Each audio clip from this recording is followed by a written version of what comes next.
আসসালামু আলাইকুম এভরিওয়ান। আজকে আমরা লেবু মাখা করব। তার জন্য আমরা কিছু লেবু নিয়ে নিয়েছি।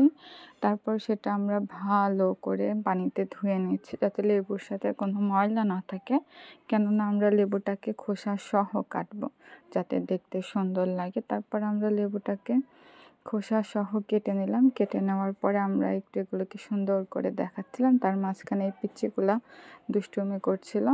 তারপরে আমরা লেবুটাকে একটু সুন্দর করে সাজিয়ে নিলাম ভিডিও করার জন্য, যাতে দেখতে সুন্দর লাগে।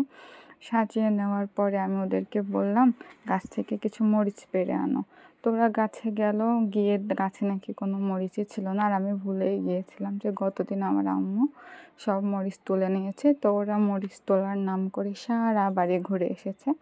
আর আমার বাড়ির সাথে হচ্ছে কালী নদী, যেটা জানলা খুললেই দেখা যায়, আর অনেক সুন্দর বাতাস হয় সেখানে। তো ওরা সবাই মিলে মরিচ তোলার কাজ বাদ দিয়ে এই বাতাসটা উপভোগ করছিল। সেদিনকে অনেকটা গরমও পড়ছিল, এজন্য তারা ওখানে গিয়ে একটু আনন্দ করছিল।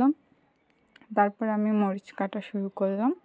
তো মরিচটা কেটে আমরা এখন হচ্ছে লেবুটা মাখাবো। তারপরে কিছুটা লবণ দিলাম, কিছুটা শুকনো মরিচের গুঁড়া দিলাম, দিয়ে আমরা কিছুটা সরিষার তেল দেবো এখন, যাতে মাখাটার একটু ফ্লেভার আসে। তো সরিষার তেল দিয়ে আমরা এখন এটাকে মাখাবো। মাখানোর সময় নজর রাখতে হবে যেন মাখানোটা একটু প্রেশার দিয়ে মাখানো হয়, কেননা লেবুটা এমনিতে অনেকটা তেতা হয়। তারপরে হচ্ছে আমরা যেহেতু এটার খোসাটা রেখে দিয়েছি, তো একটু চটকে চটকে মাখাতে হবে। তো আমরা লেবুর মধ্যে একটু তেঁতুল অ্যাড করব। তেঁতুল হচ্ছে আমার ঘরে ফ্রিজে ছিল, অনেক দিন ধরে ছিল, যার কারণে এরকম মিট হয়ে গেছে। তো আমরা এটাকে একটু প্রেশার দিয়ে মেখে নিলাম। তেঁতুলটা যে কোনো মাখার মধ্যে দিলে তার মধ্যে একটু টেস্ট আসে, খেতে ভালো লাগে। তো আমাদের মাখানোর পর্ব শেষ, এখন আমাদের খাওয়া দাওয়া শুরু হবে। তো স্টুডেন্টগুলো বলেছিল আপু শেষে আমাদের একটু ভয়েসটা দিয়ে দিও। তো আমি সব কিছু শেষে তাদের একটু ভয়েসটা অ্যাড করে দিলাম। তো এখন আমাদের খাওয়া দাওয়া শুরু, এবং খাওয়া দাওয়া শুরুর সাথে সাথে খাওয়া দাওয়ার পর্বটা তারা শেষও করে ফেলেছে।